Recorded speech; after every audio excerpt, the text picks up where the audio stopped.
día de hoy vamos a estar estudiando justamente el pasaje que acaba de leer nuestro hermano Alex.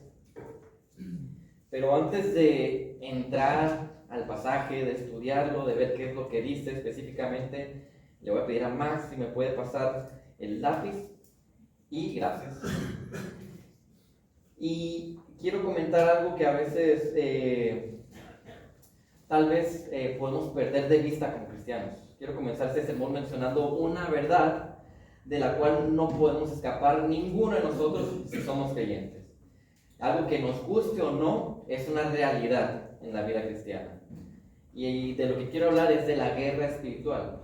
La realidad es que como creyentes, todos nosotros, quienes somos creyentes verdaderos, estamos en una batalla espiritual. Estamos en una guerra espiritual. Nos guste o no, queramos huir de ella o no, ahí está la batalla. Si eres creyente, hay una batalla espiritual.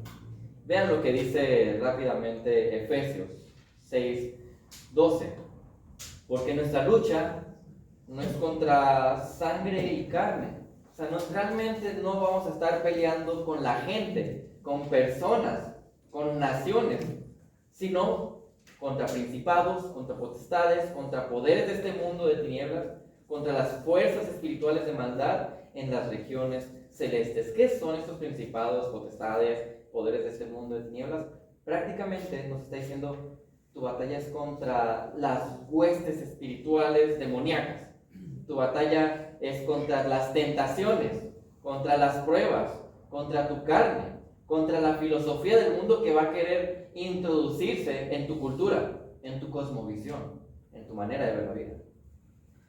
Y debido al sermón que vamos a ver el día de hoy, es pertinente tener esto en mente. Nosotros, los creyentes, estamos en una guerra espiritual. Estamos en una batalla espiritual. Porque si nosotros no tenemos en mente que estamos en una guerra espiritual, no vamos a estar preparados para esa guerra.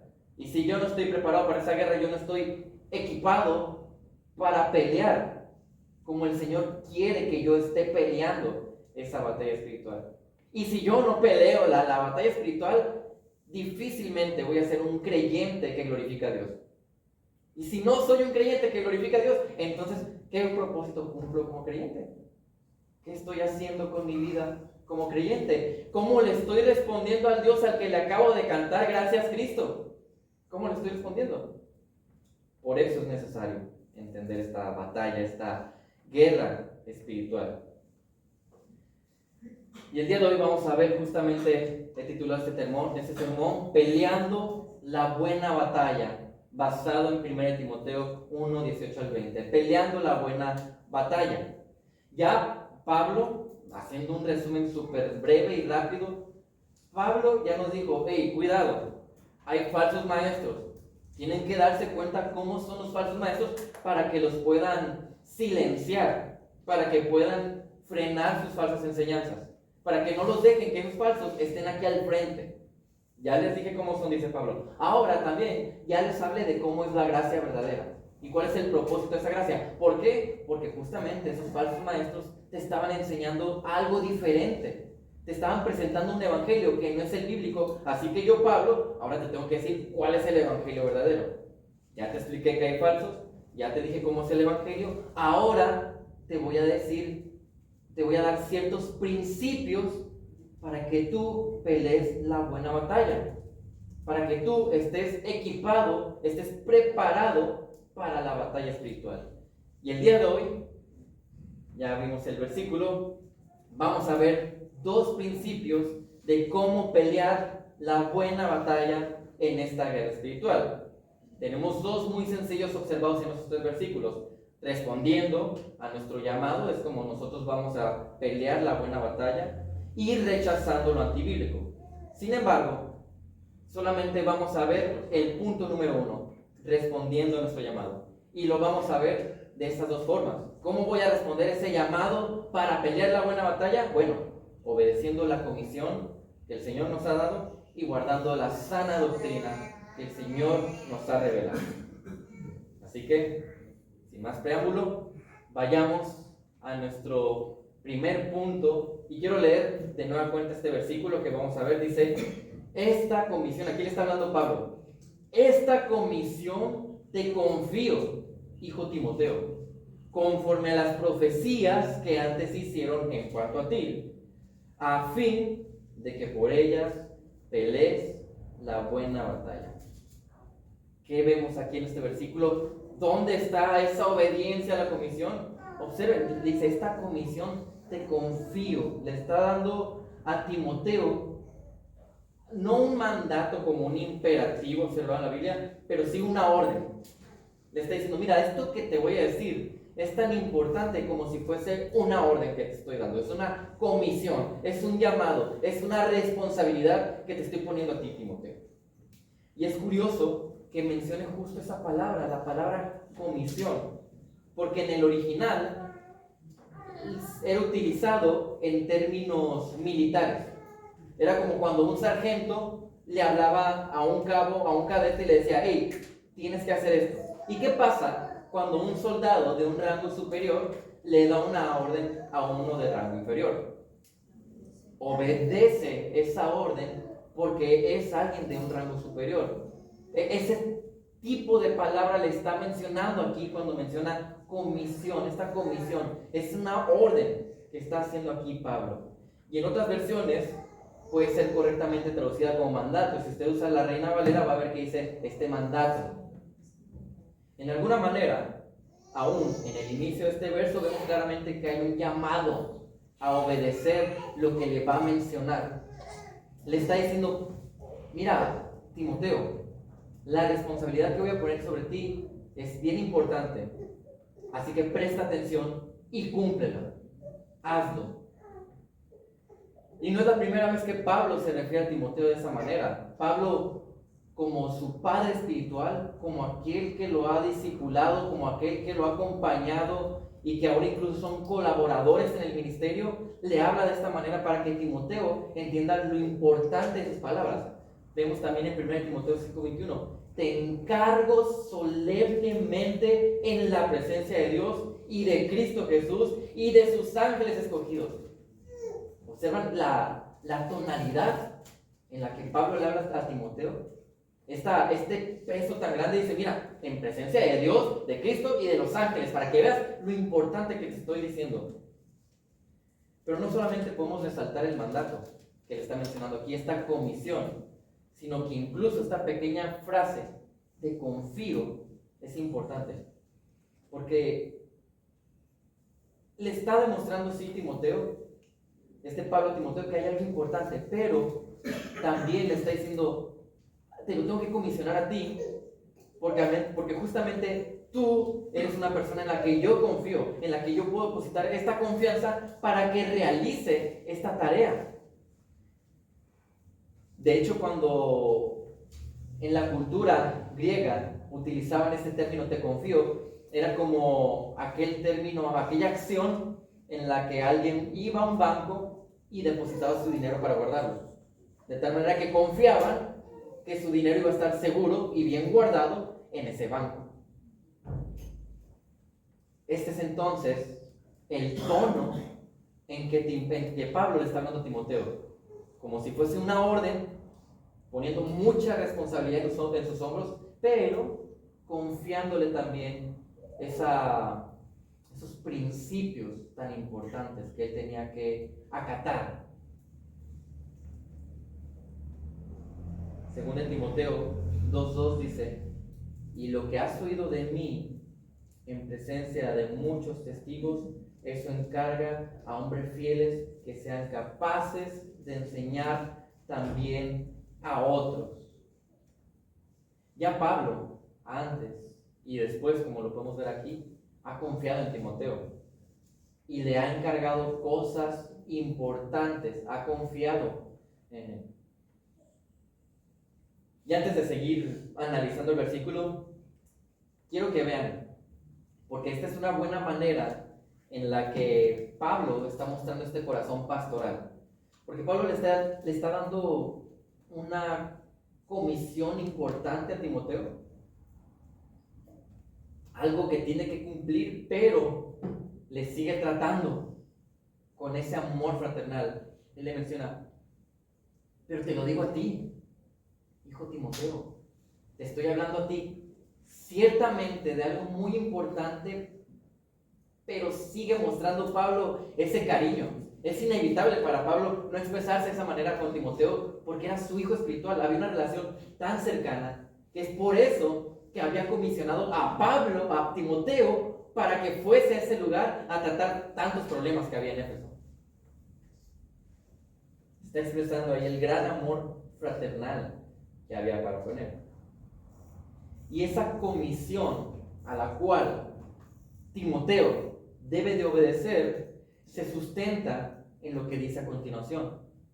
Dice, conforme a las profecías que menciona el versículo, antes se hicieron en cuanto a ti.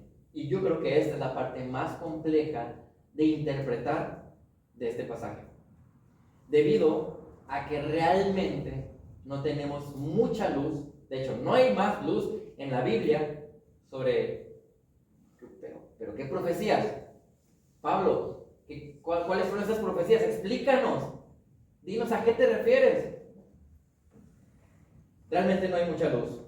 Sin duda, solamente hay un versículo que ahorita vamos a citar para argumentar más o menos a qué se refiere. Lo que sí sabemos, y es bueno explicar, es lo que es una profecía. Porque si vamos a hablar de estas profecías, es bueno que las entendamos. Una profecía siempre tenía dos tonalidades. Cuando alguien estaba profetizando o proclamando, podría ser nueva revelación del Señor. Revelación que el Señor le había dado a ese profeta para que expresara nuevas palabras, ya sea a su nación, a su pueblo, a su iglesia. Pero también tenía la tonalidad de proclamar aquellas palabras que ya habían sido reveladas. Y es bueno enfatizar esto porque si nosotros nos ponemos a especular mucho sobre qué eran esas profecías, podemos caer en equivocaciones teológicas y empezar a decir que bueno, tal vez hay otra revelación que hubo de parte del Señor que nos falta agregar ahí en la Biblia. Hay que encontrar estas profecías y ponerlas ahí. A lo mejor es la tercera carta a Timoteo o la primera antes de esta, pero no podemos llegar a ese tipo de especulaciones cuando entendemos que la profecía no siempre significaba nueva revelación. A veces significaba proclamación de esa palabra ya antes revelada. Sin embargo, respecto a las profecías hechas a Timoteo, que antes se hicieron, los teólogos más sólidos llegan a la conclusión de que prácticamente es una referencia al llamado al ministerio que había tenido Timoteo. Yo tengo una opinión muy personal al respecto, y si quieren al final del sermón podemos hablar, pero es una especulación. Realmente lo que hacen los teólogos es empezar a especular y no decirte, bueno, la Biblia, la palabra nos enseña que es específicamente esto. Hay un versículo el cual podemos tener como una base, un poquito de luz sobre qué puede ser. Vean lo que dice. No descuides el don que hay en ti, Timoteo, que te fue dado mediante profecía con la imposición de las manos del presbiterio, haciendo una referencia al llamado al ministerio pastoral que tenía Timoteo. Por esta razón es que los teólogos más sólidos llegan a esta conclusión. Se refiere al llamado al ministerio de Timoteo, de que tiene esta comisión, este llamado de cumplir como pastor con las tareas que él tiene. Esa podría ser la explicación un poquito más veraz o más cuidadosa para interpretar este pasaje.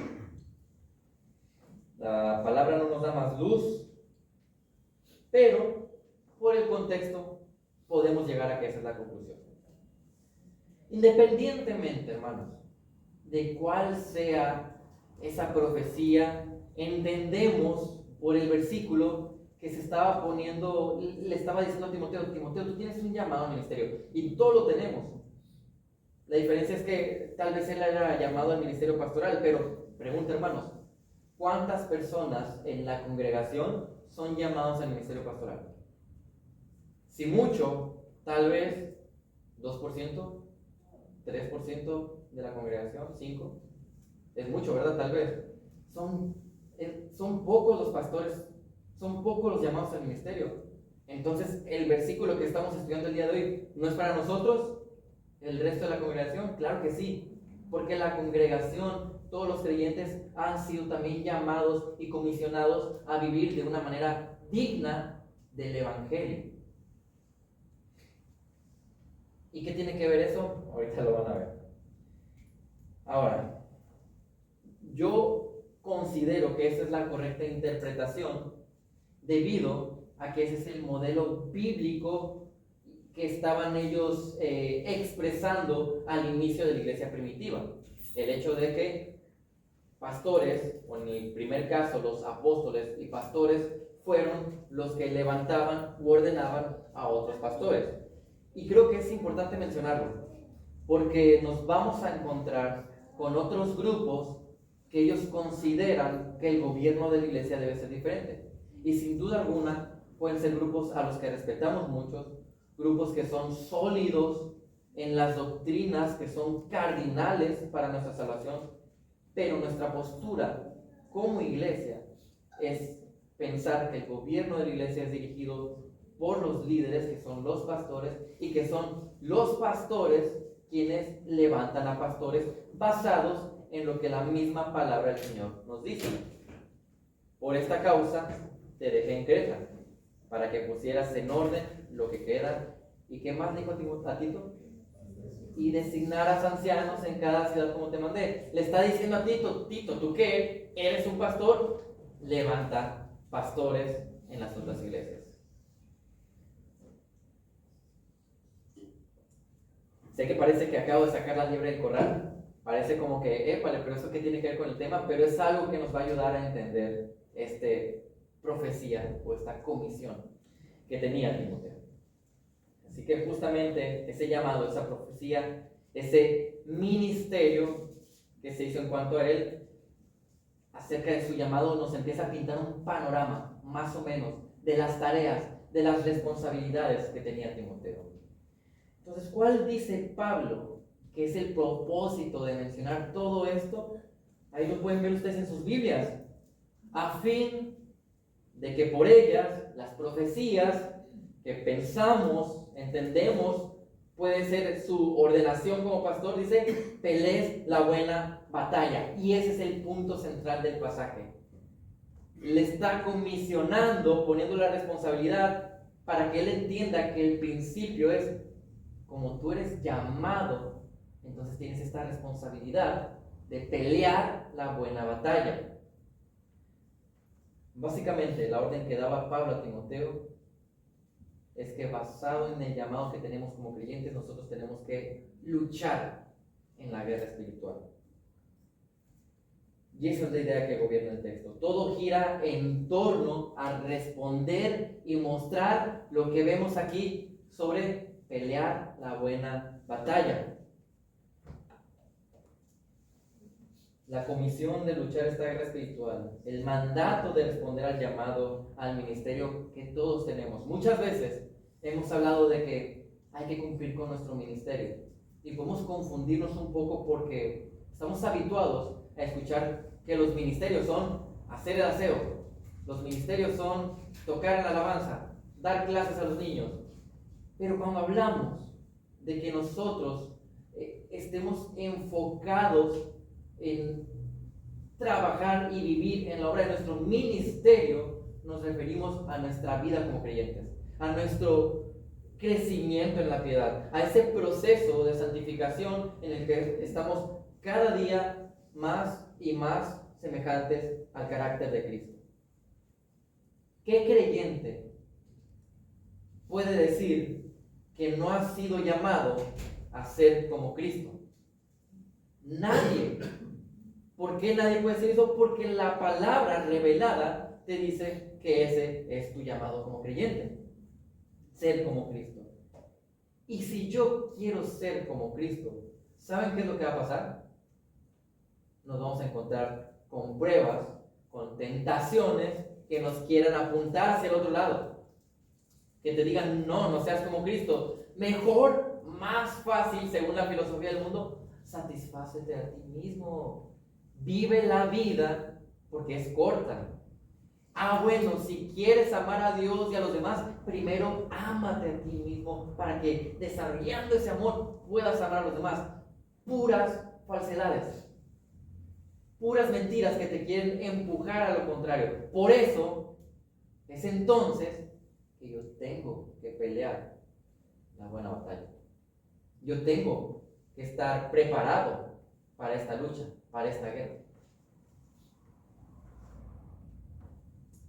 Vean aquí, quiero mencionarles lo que un teólogo muy respetable, John MacArthur, dice al respecto. Dice: ¿qué otra cosa mejor hay por la que vivir y morir que la gran guerra entre Dios y Satanás? Una guerra por el alma de hombres y mujeres y la gloria de Dios y de nuestro Salvador, el Señor Jesucristo. ¿Qué mejor, dice, hay para el creyente que vivir justamente por eso, peleando la buena batalla?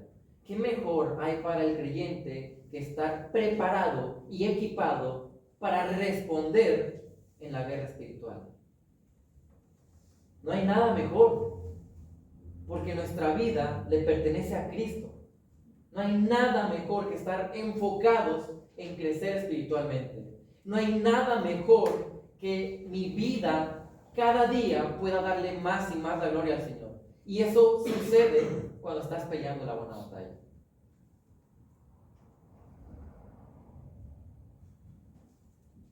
Filipenses, ese es el versículo que les mencioné ahorita sobre vivir de una manera digna el Evangelio. Dice aquí Pablo: solamente compórtense de una manera digna del Evangelio de Cristo, de modo que ya sea que vaya a verlos o que permanezca ausente.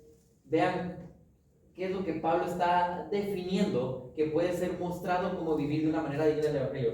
Pueda oír que ustedes están firmes en un mismo espíritu, luchando unánimes por la fe del Evangelio. Te está mostrando, te está diciendo Pablo: mira, ¿sabes cómo se espera que se vea alguien que vive de una manera digna del Evangelio? Observa, firme en un mismo espíritu, firmes en qué, en la palabra del Señor, luchando unánimes por la fe del Evangelio. La fe del Evangelio que está mencionando ahí no te está diciendo lucha por tu fe salvífica para que tú mantengas tu posición de salvo. No se refiere a eso, porque la salvación no depende de nosotros. La salvación depende del Señor, y como depende de Él, sabemos que no la perdemos. Si dependiera de nosotros, claro, qué temor, ¿quién podría mantener su salvación? Pero no, depende del Señor. Entonces aquí, esa fe, la fe del Evangelio, se refiere a la palabra del Señor. Unánimes en una misma doctrina, en un mismo sentir que nos permite estar unidos como congregación para cuidarnos unos a otros justamente de las tentaciones y entonces luchar, ahora sí, pelear la buena batalla. Dice la palabra del Señor que el diablo está como león rugiente, está esperando. La Biblia nos muestra estas figuras literarias para que tengamos una imagen de cómo son las cosas. Entonces, no te está diciendo que el diablo es un león como tal, sino te está diciendo que está como un león rugiente. ¿Y qué es el león? Es un depredador. Si alguno de ustedes vio Animal Planet o ha visto Animal Planet, se dará cuenta de que hay muchos documentales de cómo cazan los leones. Y ellos, como depredadores, están esperando ver cuál del grupito, cuál de toda la manada queda solo, está lejos del otro grupo, para entonces atacarlo y cazarlo. Por eso es tan importante vivir de una manera digna del Evangelio, que nos permita justamente estar unánimes, generar esta unidad. Es por eso que en otras ocasiones hemos dicho que no existe el cristiano que es un llanero solitario, porque ciertamente nuestra salvación es individual, pero el cristiano ha sido llamado a vivir esa salvación en comunidad, no en una iglesia virtual donde solamente digo que mi pastor preferido es Sugel porque predica muy padre y yo veo todos los domingos su sermón y él es mi pastor y esa es mi iglesia. No, somos llamados a vivir en comunidad. Entonces aquí el énfasis de este punto es que Pablo le está diciendo a Timoteo, Timoteo, como tú tienes un llamado, yo te estoy poniendo esta responsabilidad, esta comisión sobre ti para que la obedezcas. Por eso te la confío, para que tú obedezcas esa comisión de pelear la buena batalla. Por eso este es un principio que nos ayuda a pelear la buena batalla. Porque si yo no entiendo que tengo un llamado, si yo no entiendo que debo de vivir de una manera digna del Evangelio, si yo no entiendo que hay una guerra espiritual, ¿cómo voy a pelear la buena batalla? Es necesario que yo tenga presente en mi mente la comisión que tenemos. Es necesario que yo entienda la responsabilidad que hay como creyentes y que no lo vea como algo trivial. Sí, bueno, una batalla espiritual, pero ya soy creyente, no pierdo la salvación, no pasa nada. No, hermano, cuidado, Cuidado si nuestro pensamiento es decir, bueno, yo ya tengo la salvación y a lo mejor no estoy peleando tanto esa buena batalla, no estoy luchando contra mis tentaciones, no estoy poniendo barreras para cuidarme de caer en el pecado, no estoy tratando de matar al pecado que hay en mi vida, pero vengo a la iglesia los domingos. No, cuidado, porque ahorita el siguiente punto que vamos a ver nos muestra de que no se trata solamente de religiosidad o moralidad. Vean lo que dice la primera parte del versículo 19 y lo cual es nuestro segundo punto para enfatizar la responsabilidad que tenemos de este llamado, de responder a este llamado, es guardando la sana doctrina. Dice 1 Timoteo 1, 19a, guardando la fe y una buena conciencia. No solamente vamos a obedecer la comisión para responder a ese llamado de pelear la buena batalla, sino que para hacerlo nosotros debemos de guardar la sana doctrina. Esto lo vemos cuando te dice ahí, guardando la fe. Como les mencioné ahorita, yo no voy a mantener mi salvación.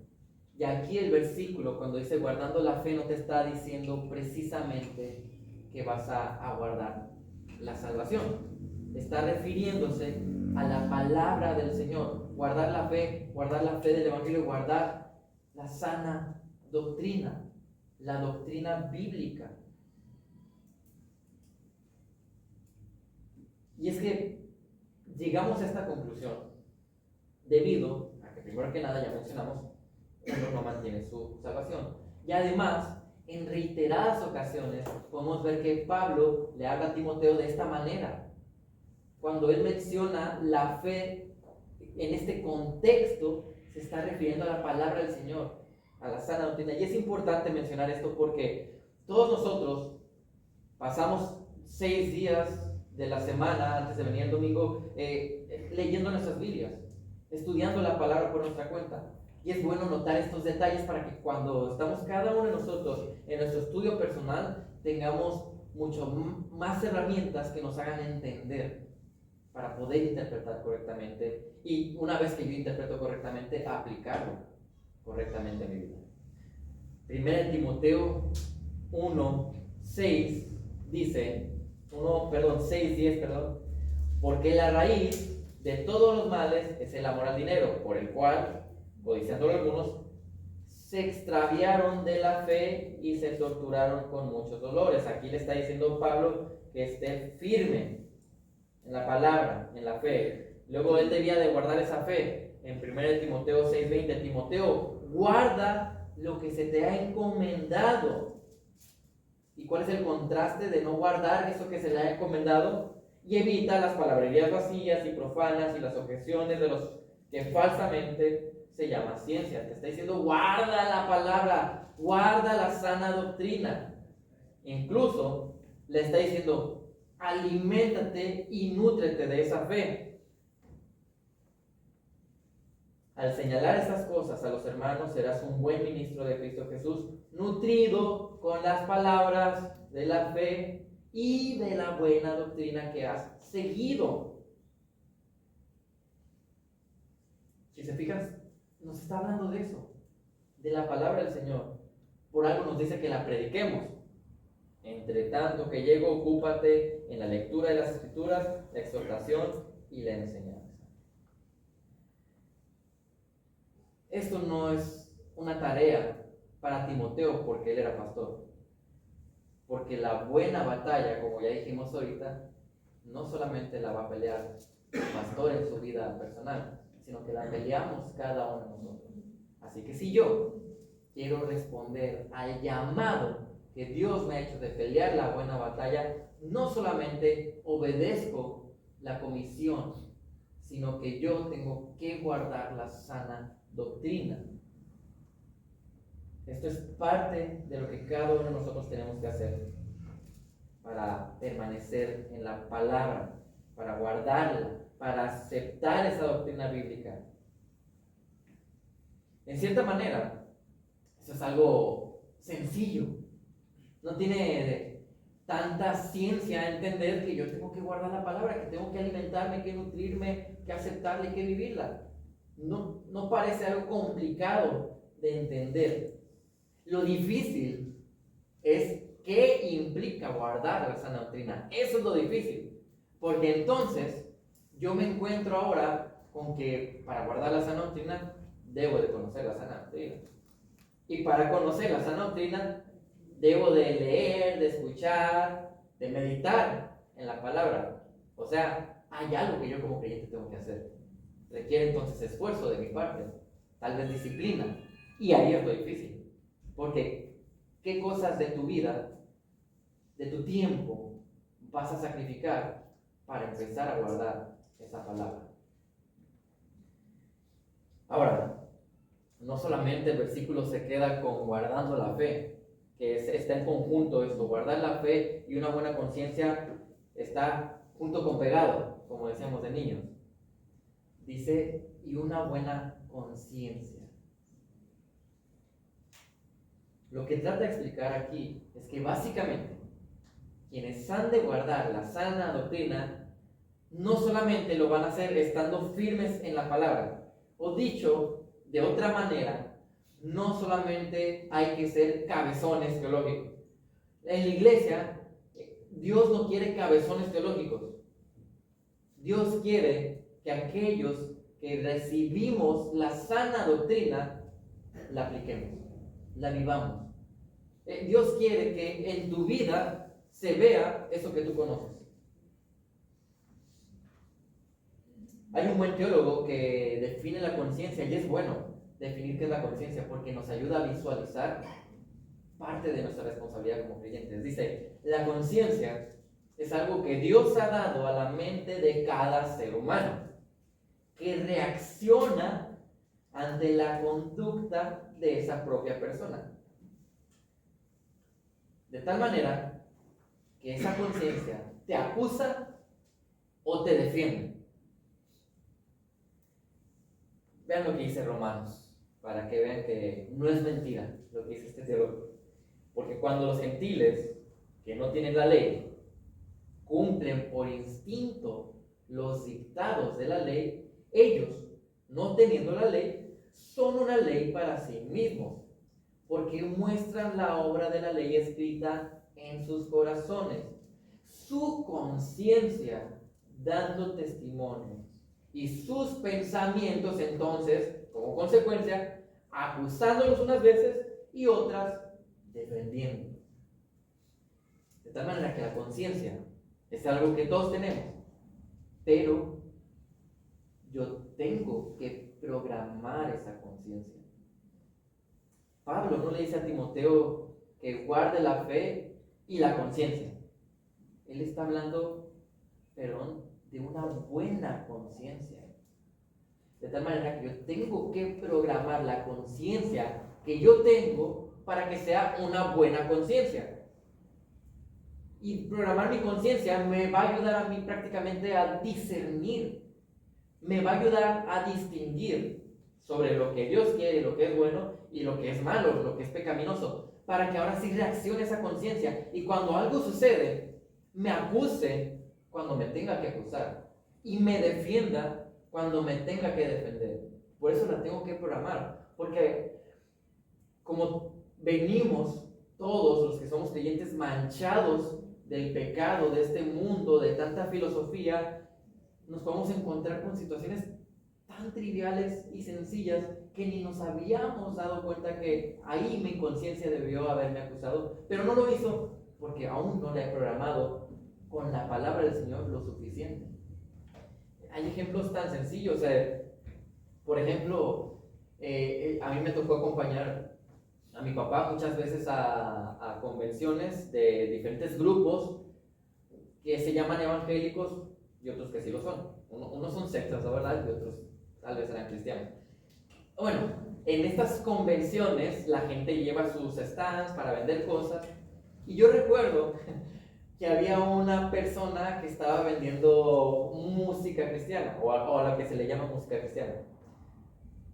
Y a mí, o sea, yo vi los discos y todo y se veía que pues agarró un disco, lo metió a su computadora, en aquel tiempo quemó, le metió unas canciones cristianas que seguro él descargó por ahí en internet, los metió en una bolsita y le puso así nada más la imagen a lo mejor de la portada que él mismo imprimió a color, todo rayado feo. Y así los vendía.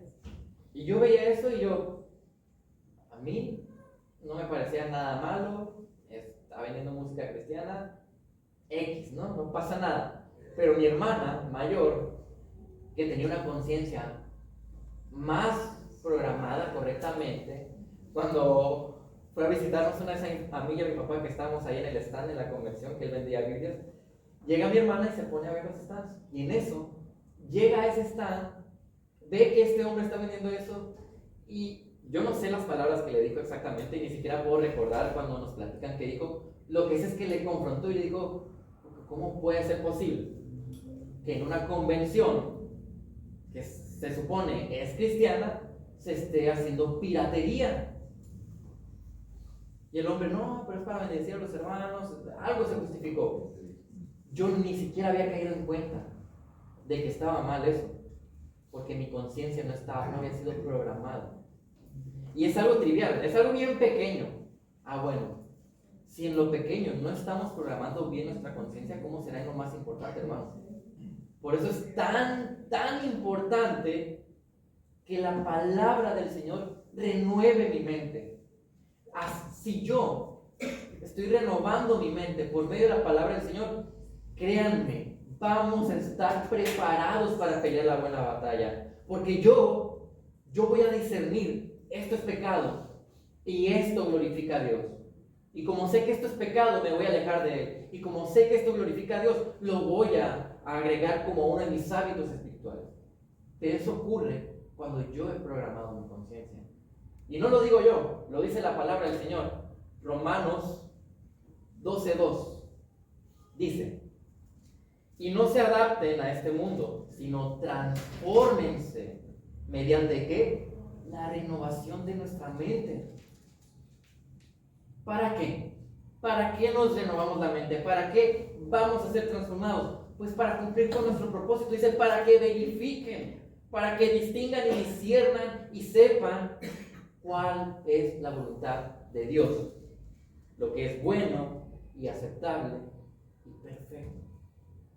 Para que nosotros sepamos, mira, yo estoy glorificando a Dios en mi caminar, porque sé que lo que estoy haciendo es lo que Él quiere. ¿Y cómo lo sé? Porque la Biblia es la que ha renovado mi mente, porque la palabra lo dice.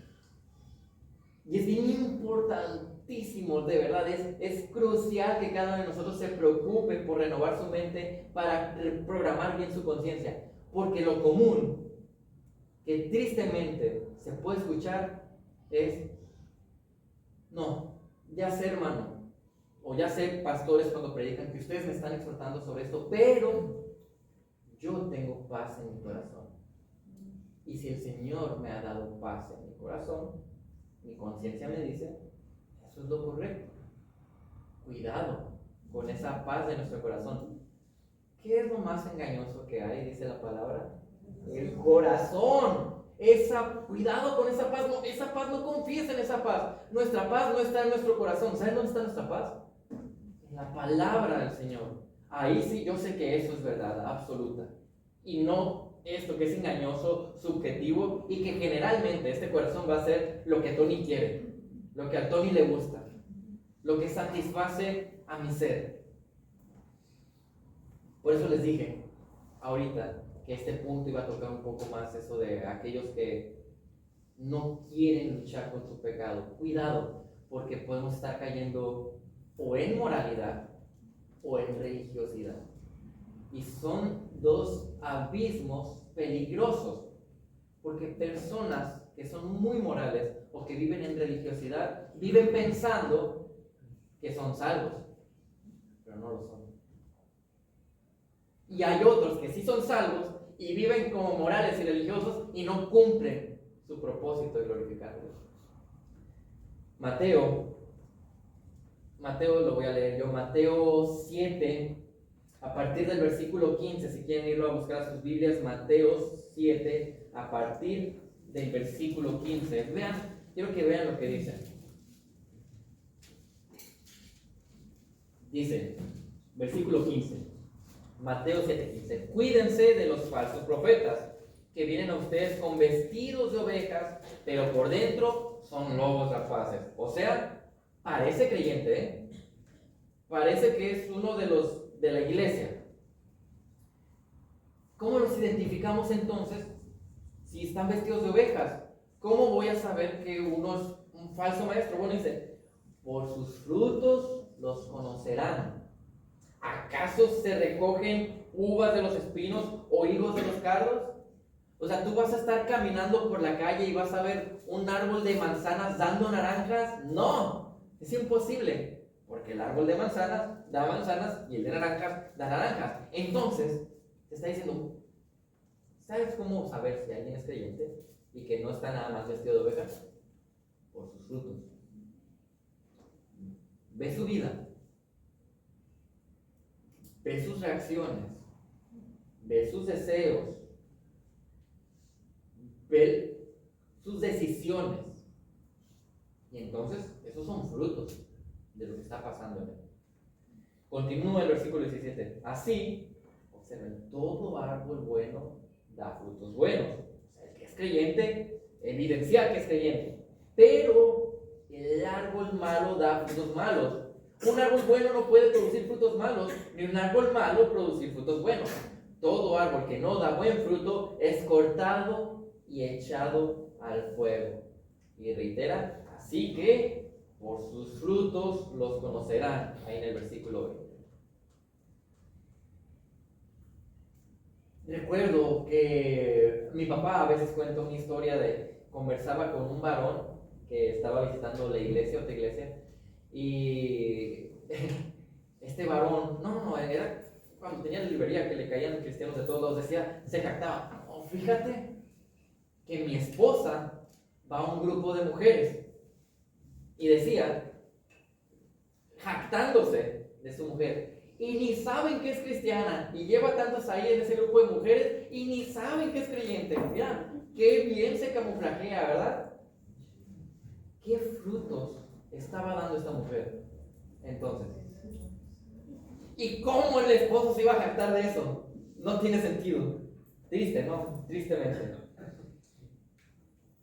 Esto entonces, teniendo en cuenta lo que acabamos de ver, que debemos de responder a nuestro llamado para pelear la buena batalla, debe llevarnos a pensar que hay cosas que yo debo adoptar en mi vida para la guerra espiritual, para pelear la buena batalla.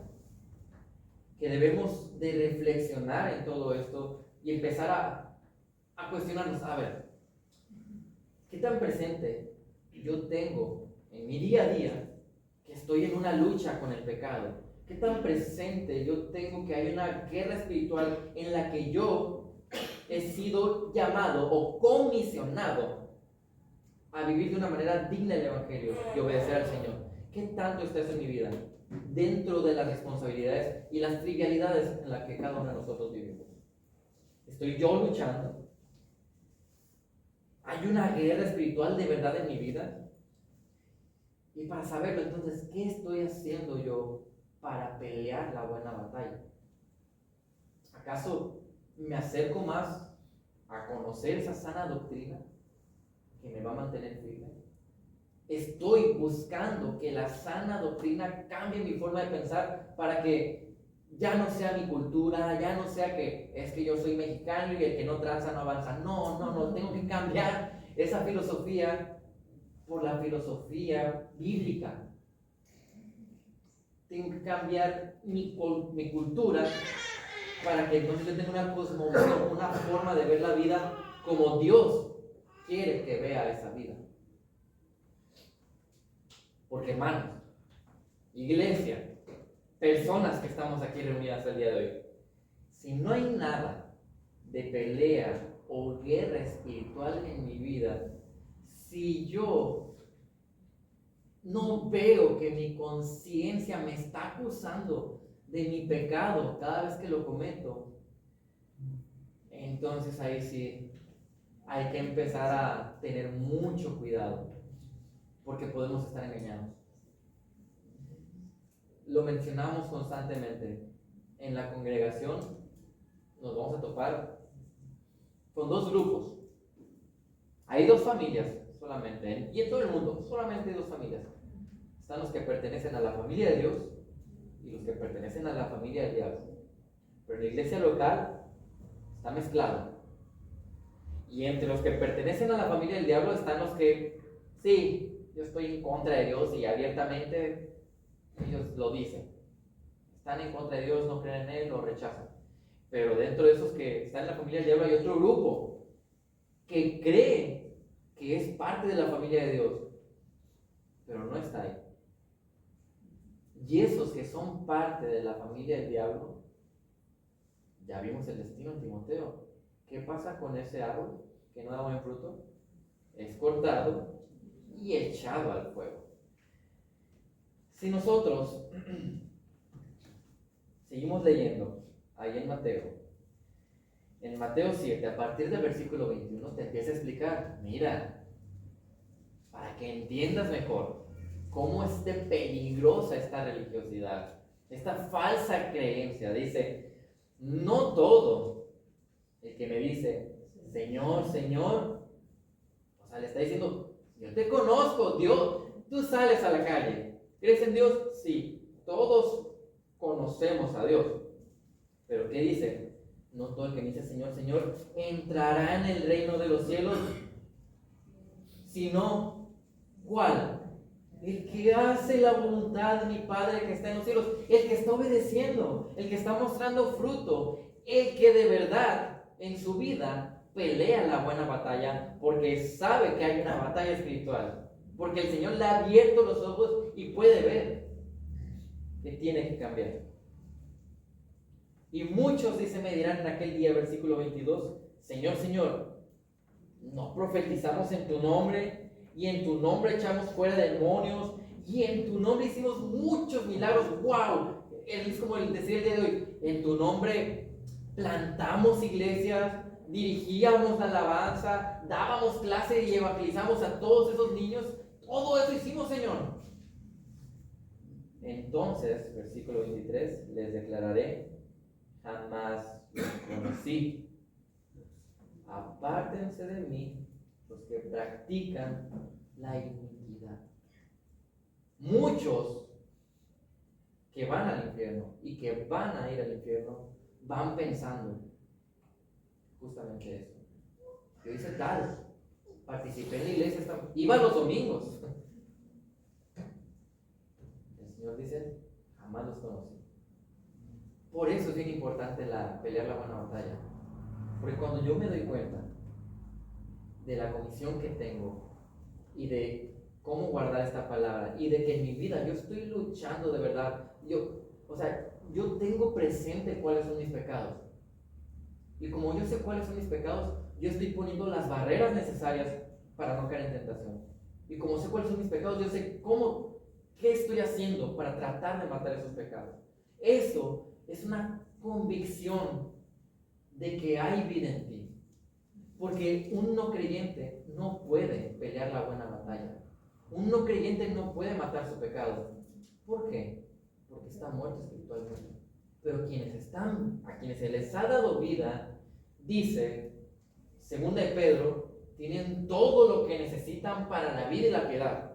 Ya están equipados. ¿Qué tienen? Pues tienen al Espíritu Santo que los capacita y la palabra del Señor que usa el mismo Espíritu Santo. Así que, hermanos, consideremos esto.